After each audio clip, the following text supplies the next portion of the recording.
it was like 8 seconds left, and they gave the ball to old boy. They gave it Maxey. Yeah, Maxey. Tyrese Maxey. He shot the ball, missed it. Somebody tipped it back in. 0.8 seconds. Nice. Even though I need all Philly to lose because Atlantic Division. Right. Damn them Sixers. Sixers is actually good. It's sneaky.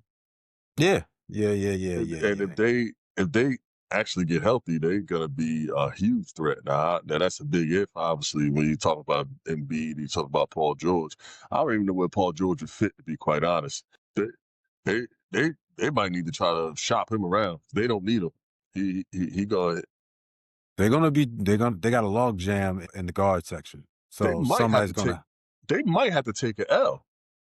Yeah, because where they gonna trade him? Who gonna give up anything for Paul George? That's what I'm saying. They're gonna take an L with Paul George, and they're gonna have to trade one of the other young boys. The one from Duke. I think they're gonna trade the one from Duke. Nope, they're not gonna get rid. They're gonna get rid of McCain.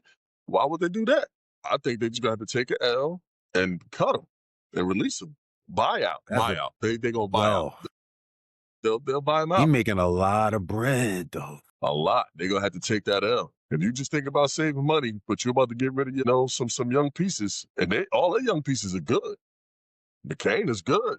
VJ is good. Maxey is a star. You can't. You stuck. You got to take that L. Nobody told y'all to get Paul George. Trying to match what we was doing. That's what they get. And then VJ just exploded. They didn't expect VJ to explode like that. So, pause. I mean?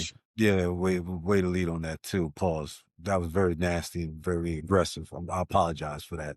And since I'm saying that now, let everybody know. Welcome to Off the Parkway podcast. That was very disgusting. Thank you. Yes. And welcome.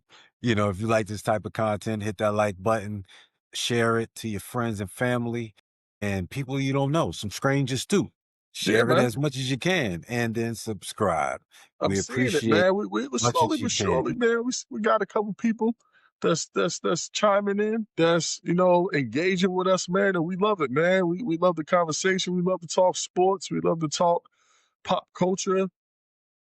Whatever's popping out there, man. We want to talk about it. We want to engage with y'all, man. So, man, if y'all watch it, you know what I mean. If you see us on any of the the social media outlets and the platforms, chime in there with a comment, a different viewpoint of what you're hearing. If you disagree with what we're saying, man, we ain't always right. We might be wrong. I doubt it, but you know what I mean. Let us know. We're going to engage. We're going to go back and forth. That's right. We're going to keep it going. We're going to keep the One of us going to comment. Yeah. Somebody gonna get back to you. You know what I mean? Oh yeah. And we be watching. Trust me, we watch them socials, and we definitely want to engage with you and get to. Hey, it's not always about the debate. It's about getting to know everybody too. At the end of the day, and you never know who you can build a relationship with in the future. So it's always a good thing, man. This is the land of sports. A lot of good friendships was built off of sports. We do the sports thing. We also talk about other issues. We try to stay as much off the political stuff, but hey, it happens. We talk about it. We talk about everything as much as we can, but so we won't be in a box. Sports is one of our loves, and I'm happy that we can share that with everybody else too. Right. So if you see this, if you see a clip, if you see a whole episode come across your algorithm, hit that like.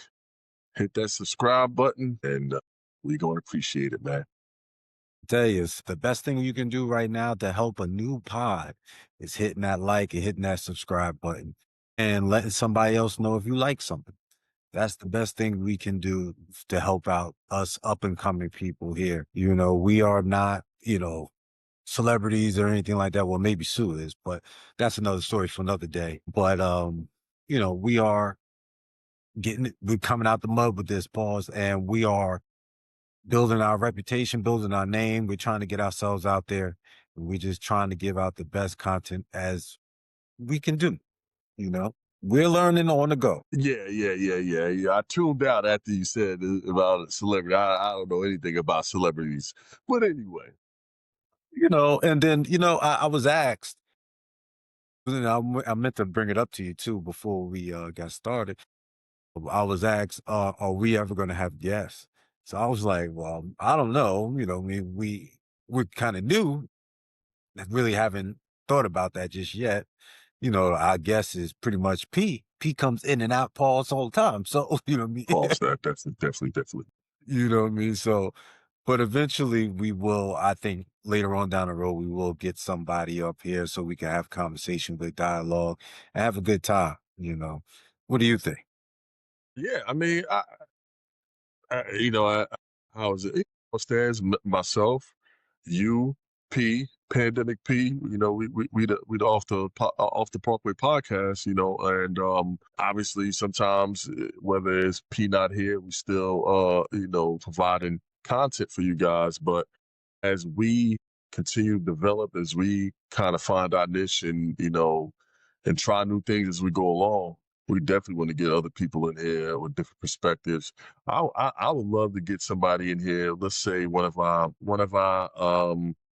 arguments or one of our takes, kind of gets real, makes some noise, but somebody got a completely different take than that. I would love to kind of bring that take back and bring that person on and just like let's debate it. Let's hear what your viewpoint is. You know what I mean? Like, we can do things like that. And maybe as time goes forward, we'll get to a point where we can get somebody with some notoriety on the pod, man, and then chop it up with them and kind of have a little bit of a, whether it's going to be interview style or they're just going to join the pod and talk with us. Yeah. You know what I mean? And either or good with me. Yeah. I think eventually we'll get there. You know what I mean? I can definitely go roam around the streets of Jersey City and find a few characters to interview. That's not a problem. I mean, we can always get a couple of notable people there, I mean, to do, step in there and want to be asked the tough questions. You know what I mean? The tough questions? Jersey City? I don't know, man. And I'm pretty sure it won't be tough questions for them. They might want to know where I can find that baby powder or not, or when I can get that next steel reserve. Oh, man. I tell you, I remember my brother, whatever, he used to drink that damn Valentine ale. I was like, yo, that straight green bottle, man. I said, man, that junk about to mess you all up. And he used to actually get the 40s. Straight 40s of Valentine ale, man. You know what I mean? Man, rest in peace to the bro Kevin. But you know what I mean? That Valentine ale, man, he used to drink that on the regular.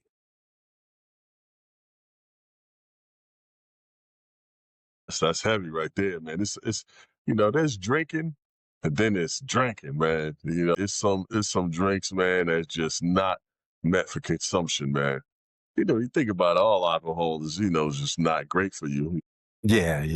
That's obvious, but some people do it socially. I'm a social drinker, but I can go months and not drink, so it ain't nothing I need or do. But man, when you start talk about those still reserves, mad dogs. I remember when these kids started messing with them Four Locos or whatever. Now you people drinking these cut waters, and and from what I understand, the content like you can barely take. I never had one. But I hear mad people talking about it. And from what I understand, you can barely taste the alcohol, but the content level, the alcohol volume in there is high as hell. People be getting wrecked from it. Yeah, Yeah. it's called Cutwater. People told me about it. I never had none. I'm good. I Yeah, don't drink enough to care. well, yeah, I don't drink. I just seen, Right. what I mean, remember when I was working in the square and it was hilarious, man. There's always these groups of alcoholics. You know what I mean? They're pretty much, I don't know if they're homeless or not, but they always come to the same spots and they stay out there panhandling. They act like they broke, they act like they homeless, whatever, and they just ask for a quarter. They're like, yo, let me get a quarter. and everybody give them a quarter. They get $2. They get that bottle of Giorgio. Woo! And this is about, if they get it at 10 o'clock, about 10:30, they drunk as hell. And they just recycle that all day. They get another bottle and get another bottle off of quarters. That's crazy. That's crazy. That cheap liquor will get you. That cheap liquor will get you. It's the cheap liquor, man. That get you. It's a different kind of drunk. You know, you ain't tipsy. That's that wino drunk. Yeah. You know what I mean? You whole wino. That, you know what I mean? It's a difference. It's a difference. Yeah. Everybody know that wino in the hood. Like, yo, this is 9 in the morning on a Sunday. This nigga is off his ass. You know, or that alcoholic, that walk up to you, start talking to you, pull out one of those little airplane bottles and start drinking them. I'm like, yo, my man, what's up? You got two bums sharing a nip. Now that's crazy. You sitting there sharing $1 wine, man. You sharing $1 wine, man. Like, yeah, just finish the shit. Pause. But hey, man. Yo, that junk is hilarious. But that's this good. Is a PSA. If you are someone who's in need of help because of struggling with alcohol or any other substance, then seek help, because none of this is laughing matters. There's people who suffer from these things, and yes. Please get you some help, man. Get you some help, man. Please. Because we seen it when people don't get help. We seen it. Yeah. And it gets wicked out there. It's a struggle. I can tell you that much. You know what I mean? Let's get to it, man. Yeah, There's man. A lot of stuff going on. Some things going on in sport. It's definitely a lot of things going on in basketball. Yeah, you know what I mean? Yeah. They done kicked my man Chris Paul out, man. They gave him the boot, man. Damn. Yo, how you gonna do a retirement tour and you going back to the place that you want to retire with, and they gonna get rid of you before you even finish? That's worse than getting fired on your day off, man. Like, you had to retire. You was retiring. You got fired before you got the chance to retire. And now that's different. That's crazy how they did him. Different. Yo. You got fired before you could retire. Yeah, yo, I didn't understand it. Yeah, from what I understand, obviously through the reports, through everybody who's been talking about it and asking questions and all that stuff, we all know Chris Paul, man, from what we hear, obviously, and his leadership style, the type of leader he is and what he demands from people he plays with and who he plays for. And what he demands is excellence. And, as a competitor, when you are participating and playing at the top of your profession and anything that you're doing, the drive that it takes to get there, you got to have this. You got to damn near be, insane. You got to be obsessed with the whole process of it. And he and Chris Paul is cut from that Kobe MJ cloth, where that high competitive, where was almost toxic.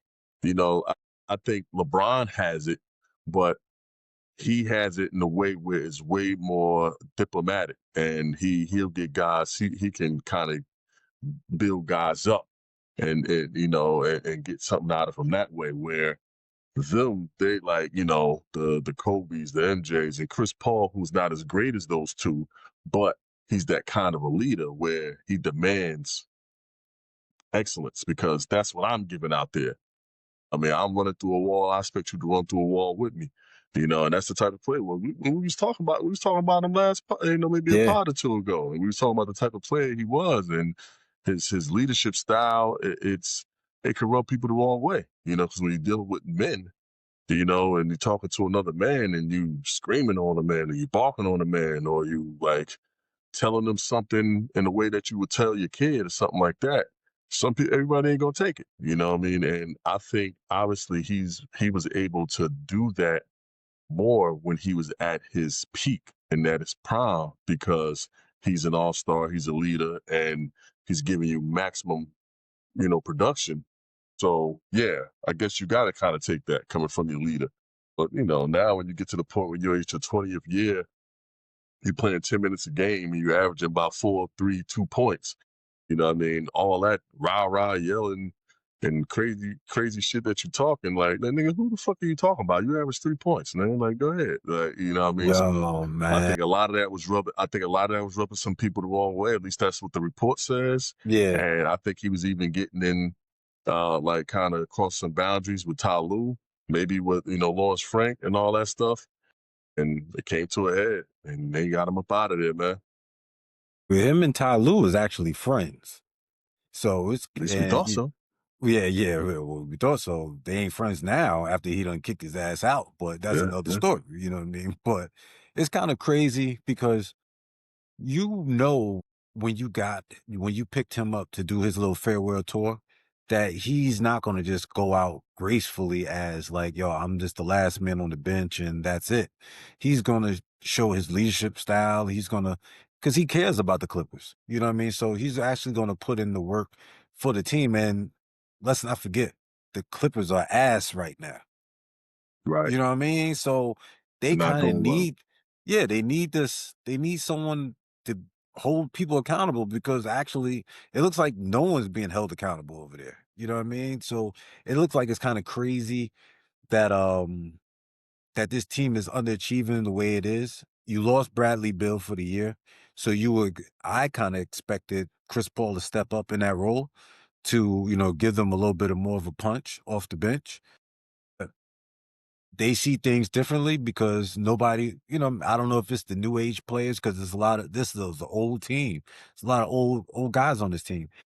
They just don't want to hear the shit anymore. But it seemed like James Harden had his back. He said he was surprised, which, they had their little thing back in Houston. Mm-hmm. Kawhi is usually on point for stuff like that, for holding people accountable. So, I mean, I don't know if it was just a Ty Lue and the upper management type of thing. But, I mean, regardless of what it is, you could have did something a little bit better than sending him home. The reports was that he was trying to have a conversation with Ty Lue, and he didn't want to talk to him. So why can't you talk to him to say, hey, yo, tone it down, or we're going to have to send you home? You know what I mean? Let him know what's going on first. You know what I mean? Just don't send him home. But this is what happened now, and I wonder what you think is going to happen with Chris Paul going further. I don't know, but the thing that's interesting to me about this whole thing is that Ty Lue's regarded as an excellent coach. Ty Lue's regarded as someone who holds players accountable. He coached LeBron. He coached Kyrie. You know what I mean? He's been coaching Kawhi. He's been coaching James Harden. He's coached some really big personalities in the league, and he gets respect throughout the league as a good coach. So and he's a champion for all intents and purposes. So for Chris Paul to go there and see something wrong with how things are set up, like I guess I just wonder what was the cause of it. Like, what could he have not liked about what Ty Lue, who's regarded as a really good coach, had in place? Was it the fact that he wasn't playing as much? And I tend to think that, I mean, bro, this is your last year. This year retired, you're retiring after this year. And yeah, he started getting some DNPs, but I feel like it wasn't about the playing time. I think it was something that was going on, how things are set up, that he just didn't like. And he was calling people out on it because that's Chris Paul. If it was something that he felt like it wasn't conducive to a winning culture, an environment, he gonna call it out. And you stick it to people who there. Kawhi Leonard, we all know he's not the most when it comes to leadership. He's never been confused as one of those. James Harden, same thing. You know what I mean? So I just get the feeling that CP did not like the culture of that team and the two leaders of that team. You get rid of Norman Powell and all that stuff, but the two leaders of that team probably ain't gonna say nothing about it because they okay with things. They probably do whatever the hell they want. So you got Steve Ballmer, the richest owner in sports, who probably just he don't really care about that. He just, you know what I mean? It's about his bottom line for him. You know what I mean? And I don't know. He saw something. Chris Paul saw something that they wasn't doing right. Yeah. And he gonna talk about that one day. He gonna talk about that one It's day. definitely something funny going on in Yeah. Clipperland, man. I don't know if it's, and I really believe it's the culture and probably the effort from those guys. And the fact that all those guys was on board with getting rid of him, you know what I mean? That kind of shows what the culture is right now. You know what I mean? Yeah. They don't want to be held accountable because if somebody's being a leader and it's coming from a good place, usually people won't be kicking nobody out for that. You know what I'm saying? Absolutely. Even though Yeah. you know that Chris Paul can be, he could be annoying at times that you hear that he's a little nag when it comes down to the leadership part. It's always from a good place. So they don't, you know what I mean? They just brush it to the side and do what they got to do. Right. Timberland, I just think they're too far gone. You know what I mean? They got two dudes who just do whatever the hell they want to do. They all for self for the most part. And you see what you get every year. They come up short. Either injuries or they get to a point where they are just outplayed by a better team. So, I just hate for it to happen to Chris Paul, man. He put in too much work to get to this point. You messing with his legacy right there. He could have stayed home with his kids, man, if that was sport. You know what I mean? Yeah. And to answer, the question, where does he go forward with this? And that's the question of the day right there. You know what I mean? Because his legacy is on the line. I'm not gonna say his legacy on the line. His legacy not on the line. He's solidified. He is stamped as an all-time great point guard in this league, all-time great player. If he called it a quits today, he's second all-time steals, second all-time assists. He multi-time, all-star, multi-time all-defender. He's first ballot. He would be first Yeah. ballot. He would be first ballot in any sport.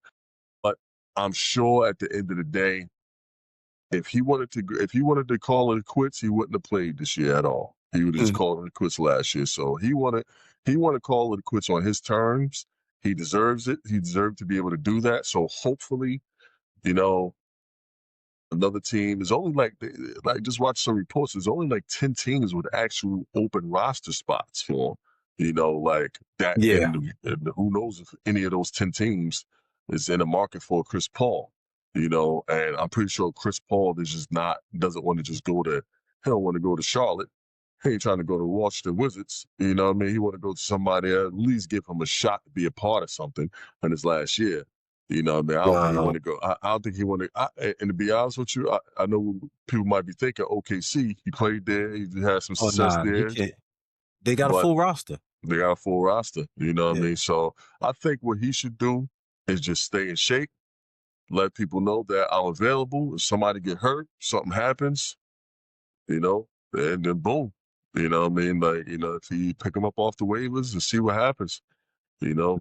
And you said no Washington, but let the old timers go. Him and CJ McCollum and was my man that used to be in Milwaukee that's over there now. Kuzma? No, not Kuzma. No. Middleton. Yeah, Milton. Let them three just go run and have fun. He want to play.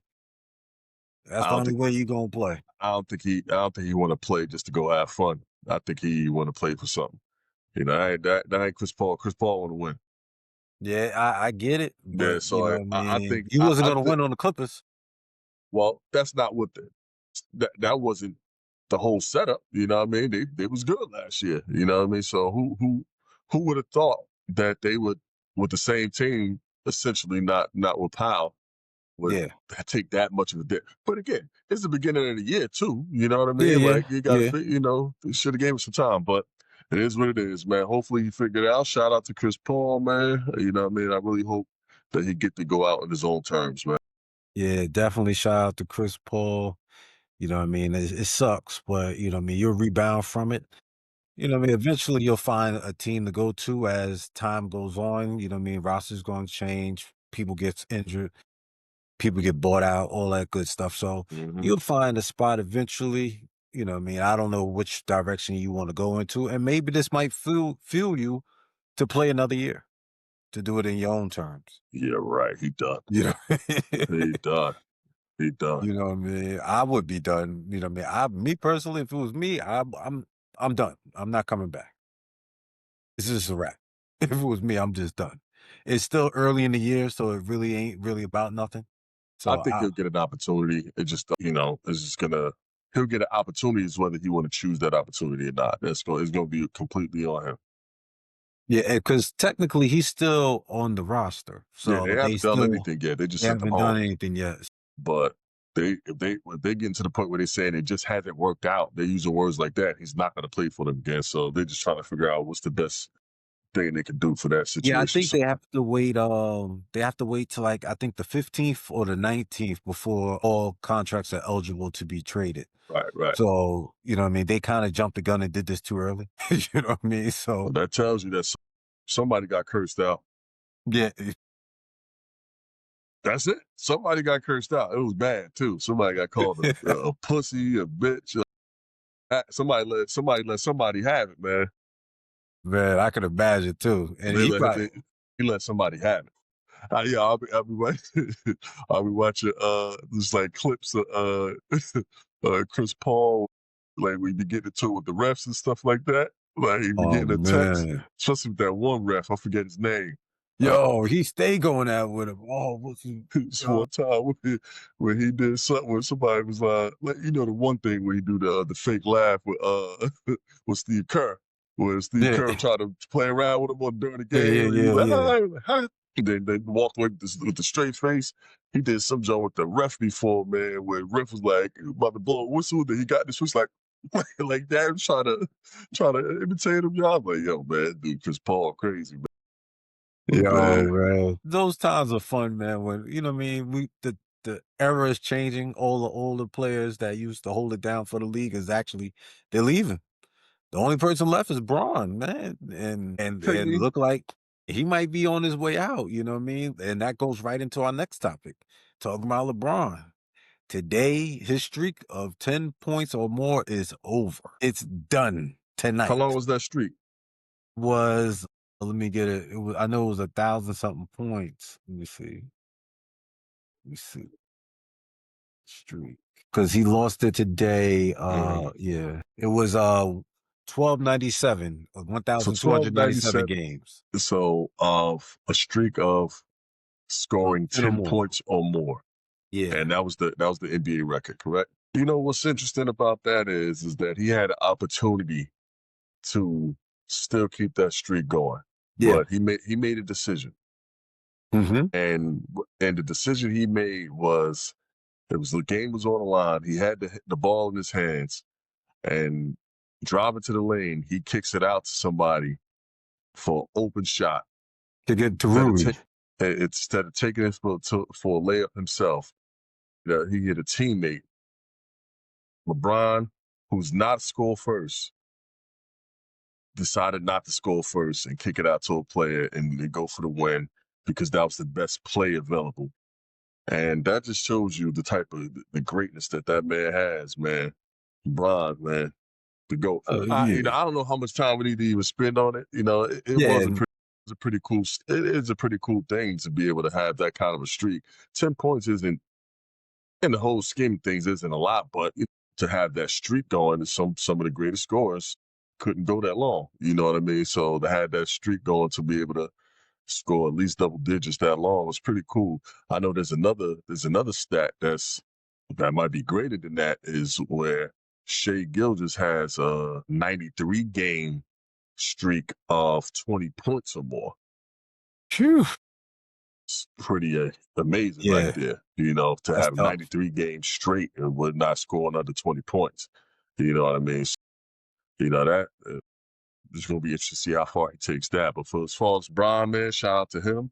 You know what I mean? This is, I wish he announced this being his last year, to be honest with you. I don't want to see it. I don't want to see a declined year of LeBron. I think what LeBron doing right now is just pacing himself. That's all I think. He sees that, Luka came to the season tip top shape, look good, it's playing well. And you got, You got Austin Rivers, who's doing well, and they're able to kind of win some games without him doing much. And if they're able to get pretty far and get to the playoffs and things like that, I think LeBron is going to completely flip the switch and become LeBron in the playoffs. So he won't pace himself through the year. He don't even care what that does to his scoring average or anything else like that. He just like, yo, y'all got it. You know what I mean? I coast. When we get to some important games, y'all gonna see me turn it up. And anybody can do it, it's him. Yeah, man, I wouldn't waste too much time on this one. Shout out to LeBron for his streak coming to an end. It's pretty impressive, especially for the longevity that he has in the league.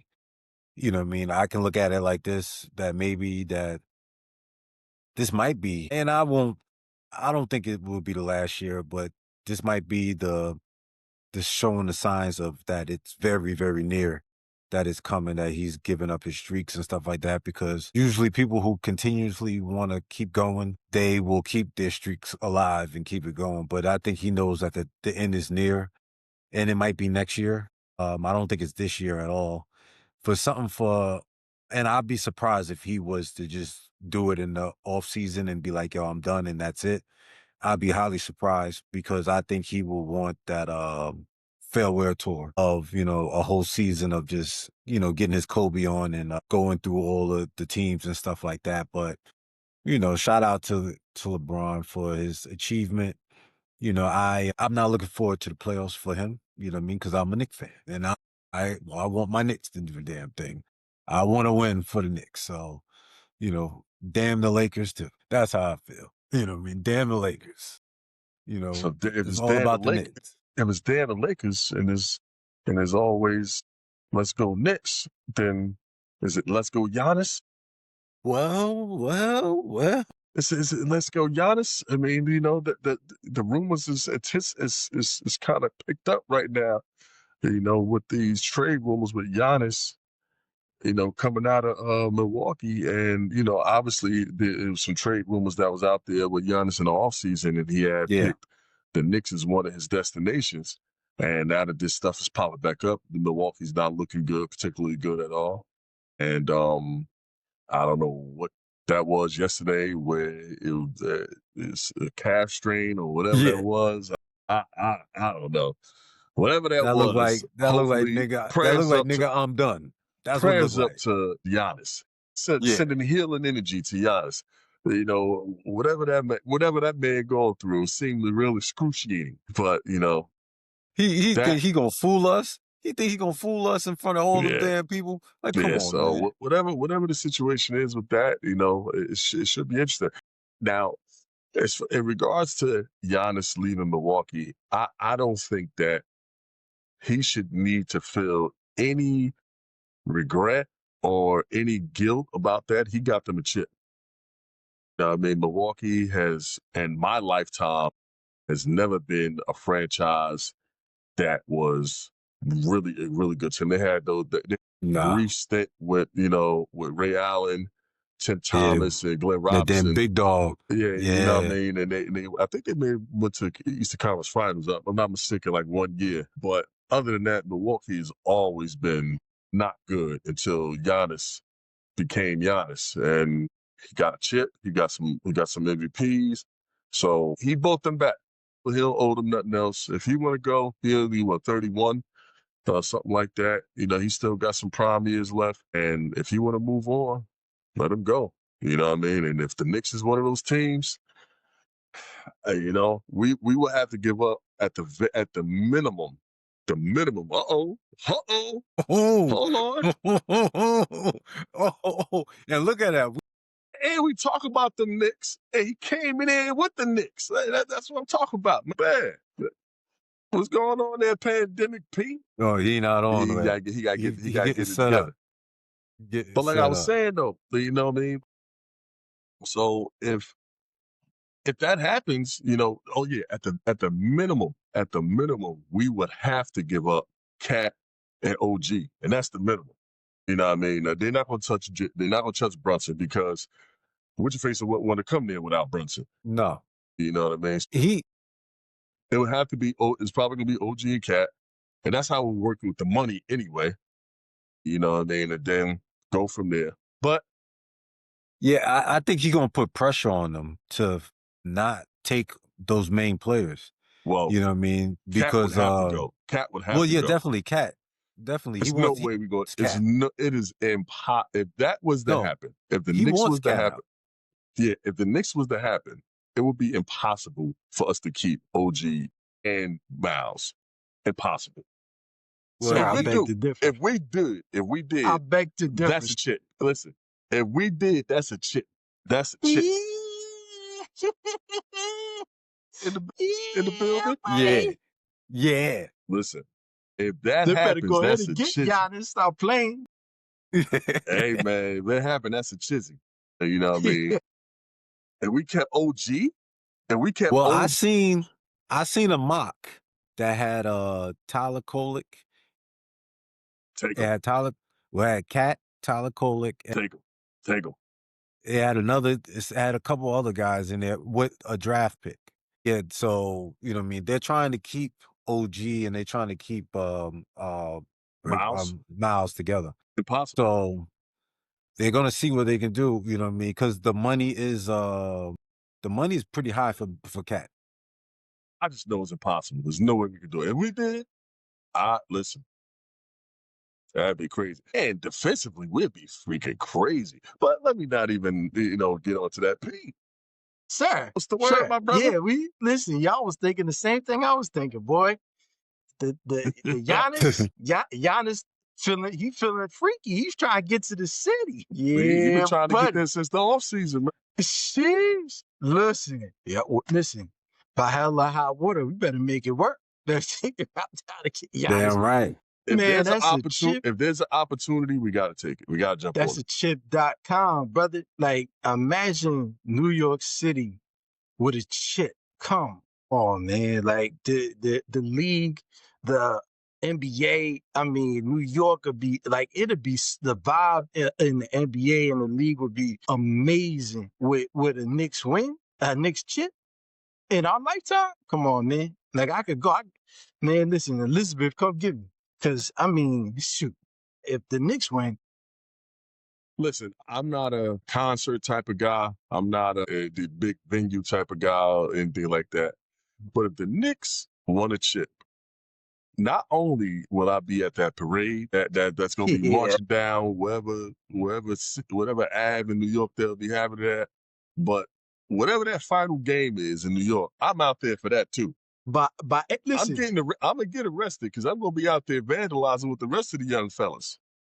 They'll be like, "Yo, Unc out there wilding, wilding, climbing up the light poles. They got no shirt on, man. But y'all young niggas don't understand what I went through for years.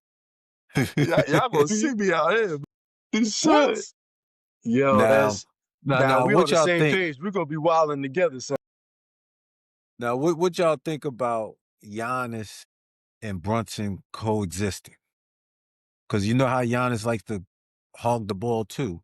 What you think, Pete? So, I think the thing about Brunson is that he's a point guard. He can control the ball and make sure that Giannis gets his touches because he did it in Dallas with Luka, right? So I think Brunson has the intelligence and the IQ to make it work. And I think Giannis understands that if you playing with a guard like, Brunson, he gonna get you your touches. He's gonna need his touches, but I think Brunson's gonna figure it out, because he's a guard, he's a point guard. He gonna make it work. Even though he a power guard, you gotta figure it out. Like if D Wade and LeBron and Bosh can figure it out, you mean to tell me that Cat, Brunson, and Giannis can't figure it out? Nah. I don't believe that. I think Brunson is the type of floor general that can make sure that everyone is in their spots, everyone gets their touches, and at the end of the day, if we need somebody to finish the game, that's what Brunson does. And this is not so much of a finisher, but he can rack up the buckets in throughout the game, and then when we need somebody to finish the game, that's what Brunson's like. All right, dog, I got this. You know what I'm saying? How's my sound? Am I too loud? No, you good. You good. Now, I would like to say this, that Giannis and Dame didn't work. You know what I mean? They didn't really work. They didn't really gel together like they should have. You know, people expectations was higher for them. So you know what I mean? That's why I question about Jalen and Giannis together. Cause, you know, we all know Giannis is not a finisher, but he thinks he's a finisher. Giannis ain't a three-point shooter, but he thinks he's a three-point shooter. You know what I mean? Giannis ain't a lot of things that other players could fill a role to help him out and get better positioning on the court. But he takes it on himself to do everything at times. So that's why my thing is, Giannis, will he tone it down a bit to help complement the rest of the team? My thought is, so I think it would work. I think that they would complement each other pretty well. I think that Jalen Brunson and Dame Lillard is two different types of point guards. Jalen Brunson is a three-level scorer, and the way and I think his IQ is very underrated as well. And he has been in systems where he wasn't the man and stuff like that. This is something that he has grown into. At the end of the day, New York is Jalen Brunson team. Jalen's no damn fool. It's Giannis Antetokounmpo. And he's a better player. He is someone who is he's a generational talent. That's not Jalen Brunson. Jalen Brunson's not a generational talent. He's a great player, but Giannis is different. And I'm not sitting here saying that this automatically becomes Giannis's team. I think they figure it out. I think Giannis would know, like, all right, I'm coming into the Garden. This is Jalen's team. But at the same time, I can still be Giannis within this and carve my way in there. No different from Kevin Durant coming into Golden State. When everybody know that was Curry and things like that, that was Curry team. Kevin Durant came into Golden State, he was the better player. And Curry still got to be Curry. You know what I mean? Kevin Durant was still a better player. You know what I mean? So that would be no different. Like, all right, Giannis could be the better player, but, it's still Jalen's team, and Jalen going to be Jalen. And now you find a way to win. You fit into the chemistry and everything else that goes with it, and it'll work. It'll work. It will be a much better fit than Dame Lillard, who's just jacking threes, and he seemed to be a little bit outside of his prime, at that point in his career. It was before the injury and all that stuff. So I think it would work. So I agree. Go ahead, Pete. Yeah, that's exactly what my sentiment was in terms of Jalen. Like, essentially, he can figure it out just because he wasn't a man on the team before. Mm-hmm. And his guard play is different, and I think it's important when you talk about Dame and Brunson being a 3-level scorer. That's one of the things that Dame didn't really have. He didn't have like a mid-range game, right? Mm-hmm. Where Brunson does, and Brunson's pacing is different. You know what I'm saying? So yeah, I definitely think he can make it work with Giannis and just making sure that Giannis gets in the spots. You know what I'm saying? Getting to where he needs to get to. But listen, I don't care, man. You get the opportunity to get Giannis. Giannis is 30 years old, man. He's still playing downhill. He's still a problem out here on the basketball court. So with the right team, we'll get 6 good years of Giannis. Easy. So that's what I'm saying. So I'm like, how do you not pull that trigger if that's available to you? That's a no-brainer to me, man. Figure it out. Make that work, Chief. You know what I'm saying? Like, make it work. Keep a decent core where you definitely have enough pieces to compete. But if you got the opportunity to get it, man, go get it. That's crazy. And he want to be in the city? Come on, man.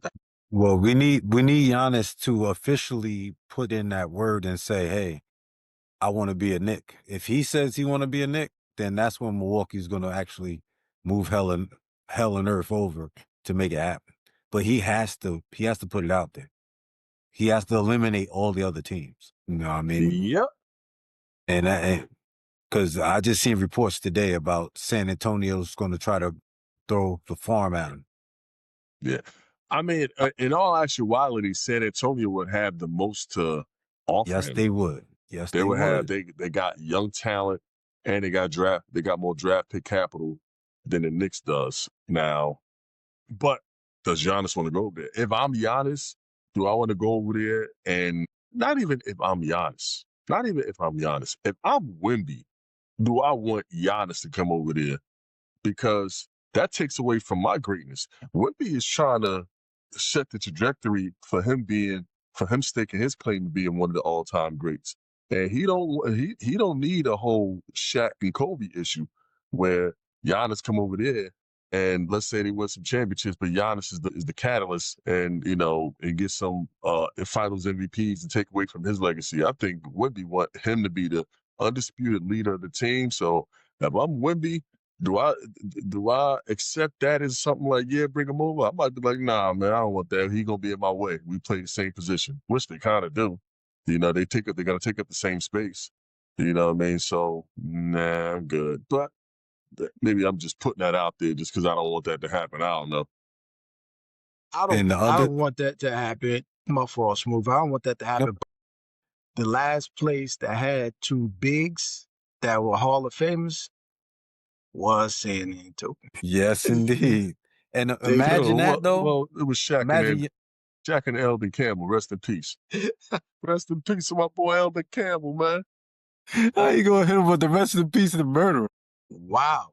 He got busy. Yeah, way to leave. Way to leave. Hit him with the rest in peace. Rest in peace, respectfully. Respectfully. Way to leave, after you just done murdered him. That's crazy. Anyway. And also, the other report is OKC has been monitoring as well. Monitoring for they don't do anything. They don't they're monitoring as well. Because they got all those draft picks. They have a truckload of draft picks. That's why. Listen, they don't need that. That's just ridiculous. It won't be fair. Giannis? It won't be fair. Shea, Giannis, and J-Dub? That's tough. Nah, that's tough. That's crazy. That's tough. I don't think they need it. They got enough. They got enough to win. They got a tough. Don't fix what ain't broke. They good. Yeah. They got a lot of capital, trading capital, right? So, but it would be like insane to disrupt that young team. You know what I mean? Like they really got a young nucleus that could really go on a deep run, year in and year out. With the way Shea's playing, you throw in Giannis, like it's really going to be disruptive. I don't see it working in the way I see it for the Knicks. But like Sue said, I could just be projected, and because I want him to go to New York, I'm like, man, come to New York, man, by any means necessary, G. All the speculation could end. He just got to say, I want to be a Knick. That's all he got to say. That's it. And I think that's what they're probably talking about right now. I hope so. But we'll see. We'll see how it goes.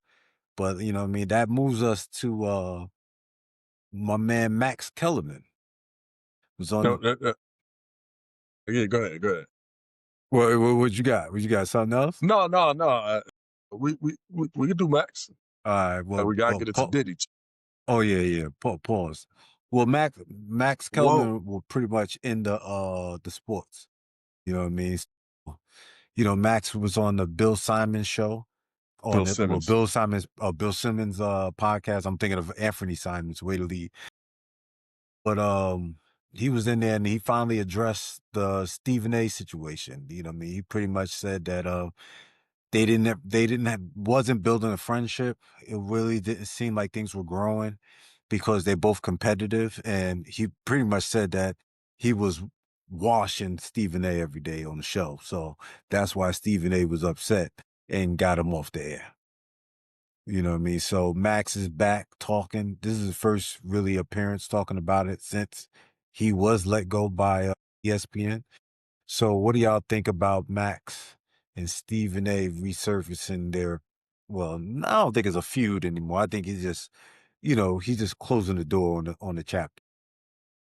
I think so Max Kellerman was on First Take with Stephen A. It was on there for about like 5 years. And they wrapped up, their partnership. And this was how many years ago? Maybe like 3 or 4 years ago, where they wrapped up when they haven't been done. Now, since that happened, Max Kellerman has never addressed his time at First Take, what happened at First Take, what happened, why he left, or anything like that. You never heard Max Kellerman on anybody's platform or his own platform talk about, Stephen A. or First Take. You've heard Stephen A. come out on his own platforms. He's come out on other people's platforms and talk about how things didn't work out with Max Kellerman. Now, he's always said that it was nothing personal. He's always said it was, it was just chemistry. He felt that there was no chemistry. He felt that it didn't mesh well. And he went to the bosses and asked them to make changes. The bosses tried to keep things going for a while. And it got to a point where he almost told them that, well, look, I don't want to do it no more. If you want to give him the show, he can have it, but I'm not interested in doing it. Then they decide to get rid of him. And this is coming out of Stephen A. mouth. And on different shows, he said that. And he spoke about this, but you never heard Max Kellerman's side of it all. So on Bill Simmons, on his podcast, he spoke about it, and Bill's like, I never liked how that ended between y'all, how it was handled or anything like that, and we never really got a chance to hear you talk about it. And he just was like, look, man, he said his point of view on why things ended was just that if you're doing a debate show and you got to go up against me every day, eventually you're gonna get tired of it because you gotta go. He said you're gonna have to go up against Muhammad Kellerman for 12 rounds, and that's bad. And that's a bad look. You're gonna get tired of losing. Yeah. He said, think about if you come to the gym every day and say, hey, by the way, you gotta spar Crawford every day. Of course you're gonna get tired of losing. So he basically said he watches Stephen A. every day. Hey, listen, yeah. I am first an avid Take watcher. I've watched it from the days it was Cold Pizza, when it was Woody Page and Skip Bayless, and all the different iterations that went throughout the years. The Cold Pizza, all that stuff, and to the point where it got to Stephen A. And I saw when it was Stephen A. and Max Kellerman, and I thought it was a pretty good combination. I thought they had I thought it was good TV. You know what I mean? Max never backed down from a take, and I think Stephen A. didn't like that Max was just smart as hell and could outthink him. He was quick, and he probably didn't like that. But it was interesting to see his take. I like that he finally responded. I like the way he responded. It was funny. And Max is coming back now. He about to start talking his shit, it look like. So listen to some of the interview that Bill Simmons did with Max. And I thought it was dope how Max came back. I disagree vehemently in the fact that he was washing Stephen A. I think Max was making a lot. He was reaching so much. Like, there were points where you're like, bro, you out here reaching. I can't believe that you believe what you're saying. And it kind of felt performative, where when Skip was there, like, Skip was just such a kooky guy, and his takes, like, I felt like with Skip, 99% of the nonsense that came out of his face, he believes. Whereas Max, a lot of it just didn't seem real. It seemed a lot performative. And then after a while, like, I wasn't an avid First Take watcher, but I have, I watch the clips every now and again. But I just think after a while, it did get dull. And so when Steven is saying, like, yo, it just got a little old and dry, and it started to get dull, even though they were on top of their game in terms of ratings is concerned, I got bored of Max and Steve. Like, I honestly did. It was like, I don't want to see this anymore. Max is going to say something so outlandish, and Steven is going to stay, he's just going to be boisterous and loud, and, he's going to be himself. He's going to, just use giant words and yell. Whereas Max is going to, say something outlandish. He's going to take a take that just like, come, what did we talk about? Why are we even having this conversation? So I disagree with Max in the sense that he was washed as Stephen A. But I can see how somebody like Max would want to have built a relationship outside of First Take with Stephen, and not happening kind of, creates this tension like a real boxing match. It creates a real tension between the two because they're like, yo, we're not really kicking it for real outside of the studio. We're not really grabbing drinks. We're not really talking. We're not really friends. So you're not really building that bond, that camaraderie. So I see how, from Stephen A's point, it's like, yo, I want to stay on top. This is the Game of Thrones. I want to stay on top. I want to be, I want to be interesting. I want to have some characters. I want to have some, funny banter, I want some, wild takes, but like funny wild takes. I don't want anything that's so crazy, just like you don't even want to watch the show anymore. So I think what Steve did by, changing it, one, it's a power play. Like you may have felt like you washed him, but at the end of the day, he got you out of there. So, I mean, was it worth it? You felt like Muhammad Ali, but he got you out of there, right? So was it worth being that guy? Was it worth being the smartest person in the room in your opinion? Maybe, maybe not. But, I'm glad that Max is back out there. It's probably he had a gag order, which is why we haven't heard him speak. So the gag order is up, most likely. So he's like, all right, now I'm gonna talk my talk now that now contractually I can talk. So, that's my take on it. Well, I look at it like this when it comes down to those two, and I watched the first take with them too, and I enjoyed it. You know what I mean? I thought that I thought he would say certain points to cater to the black community to get on Stephen A. just to be funny. You know what I mean? I mean, when they made memes and stuff and talk about he can go to the cookout and stuff like that. Cookout. Yeah, you know what I mean? Yeah, I thought that was funny because Stephen A. was looking like he was actually hot about it. But the only thing is, I really think that when Stephen A. unlocked the code for ESPN, when he figured out that he can get this certain amount of money if he can control things on his own. And once he's seen that, like, hey, if I let this go, as in being Max Kellerman, instead of being a two-man team, I can be a one-man team and make more money, and I can just bring people on all the time. I can do whatever the hell I want. I can become bigger than life at ESPN. So if Max was the only person that could really challenge him, you know what I mean? I look at it like he been there for a long time. Max been there for a long time. He's known in the game. A lot of these new people are just coming into the game. They haven't been in the game that long like Max has. So now Stephen A is getting buku bucks. He's getting so much money now because he is the man in ESPN. No one else, everyone else is so far behind him that he's getting the type of money that he's getting. So for him to release himself from a two-man team and make it a one-man team and just add pieces all the time, he doesn't have a set person there now. He got Molly's going. So now he plug and played somebody else and she's doing fine.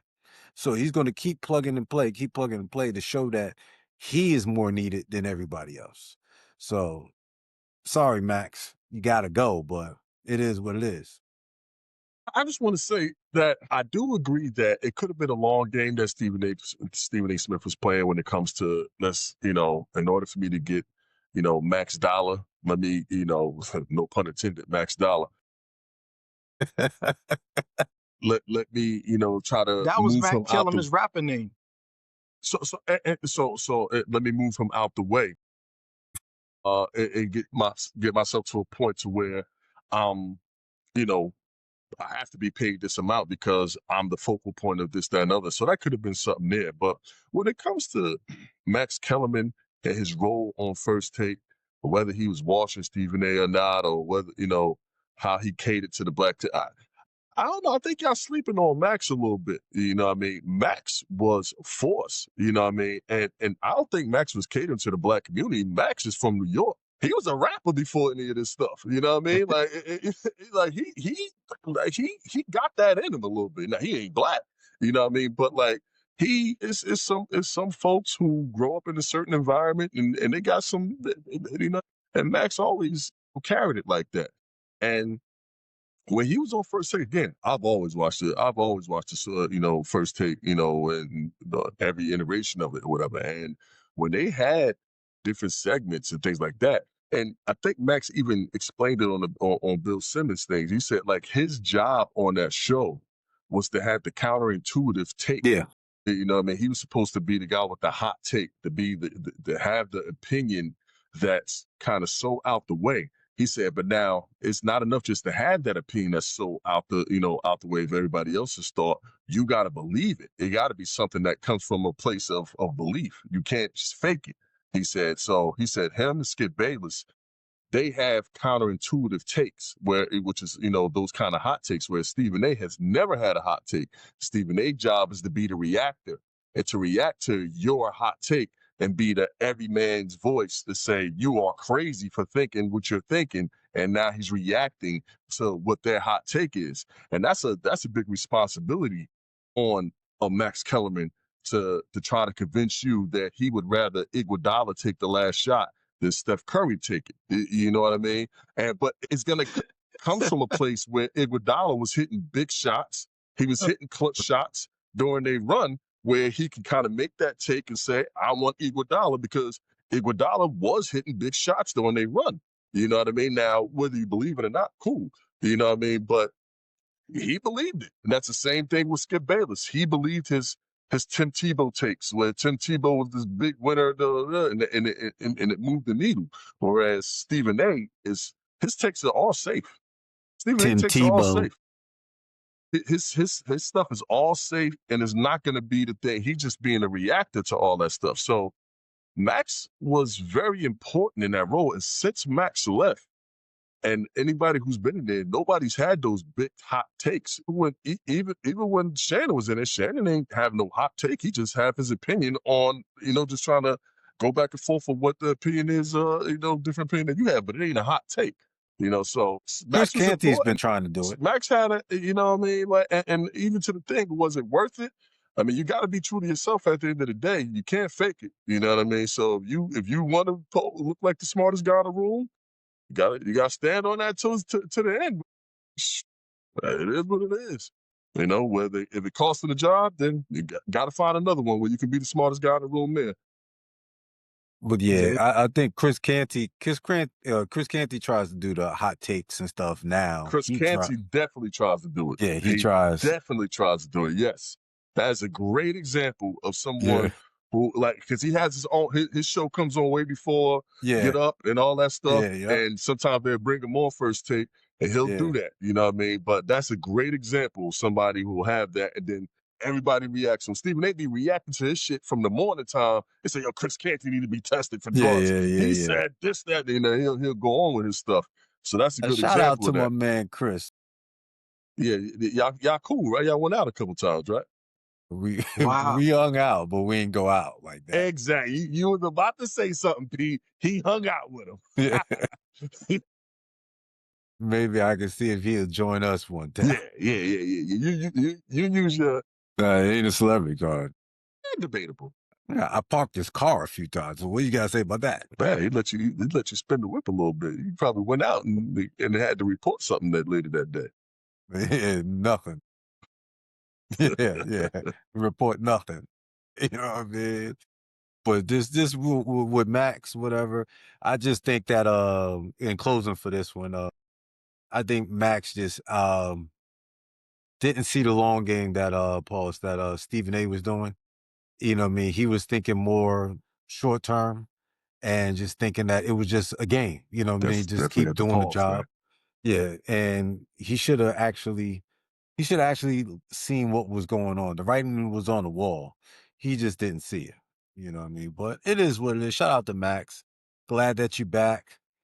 You know what I mean? Whatever you get into, we'll be looking forward to it. So our last thing on the list is a little bit of Diddy. The new doc just came out. I didn't see it yet. Do y'all see it? I watched the first episode. Same here. I saw the first episode. It was actually the first episode. Really, it struck me as very informative. Right? There are pieces of information in that very first episode where you're like, oh, I didn't know this, and I didn't remember that, or I forgot about this.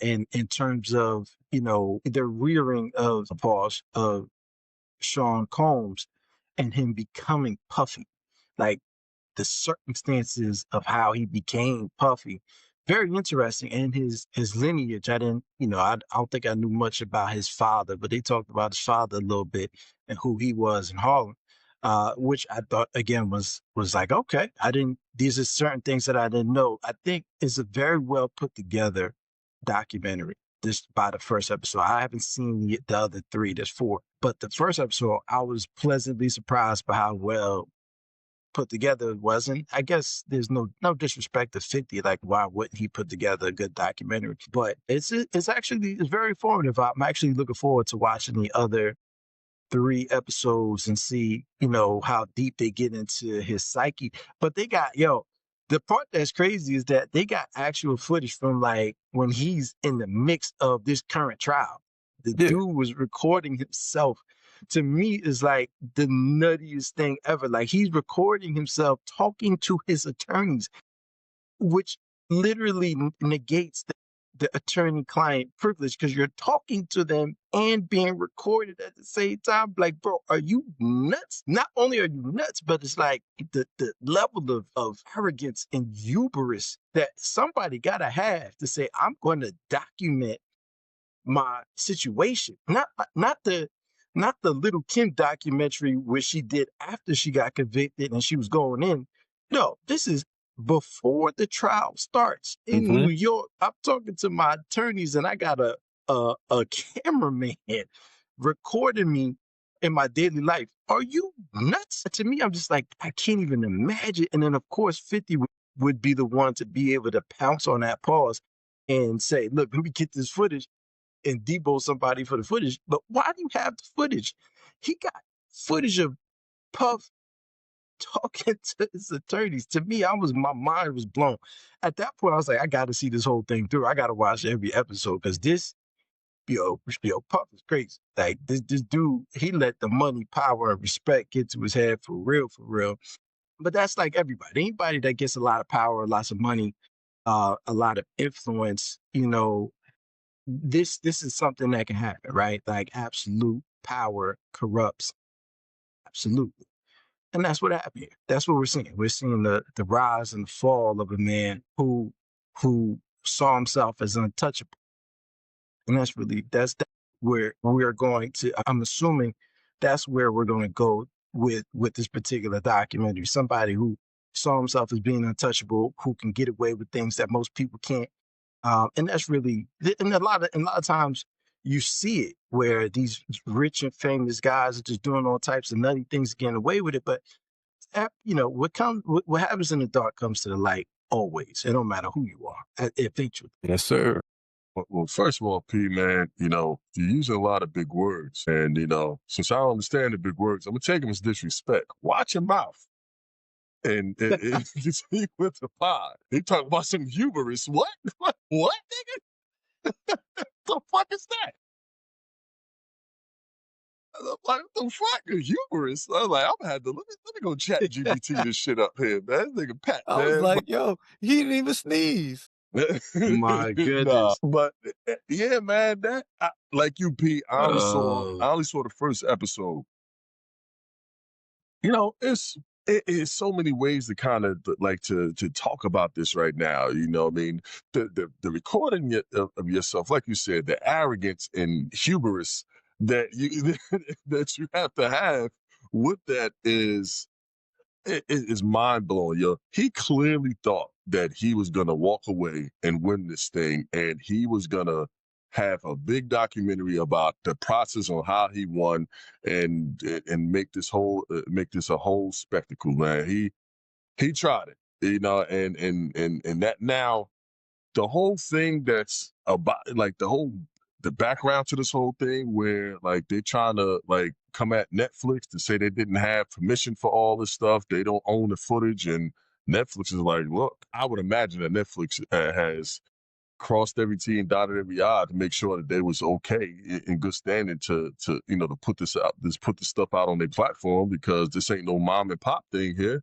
This is Netflix. So I'm pretty sure that they went through everything they were supposed to before they decided to put that out there. So that just tells you, man, 50, man, what a force that man is, man. 50's a force, man. And if he got beef with you, he got beef with you forever.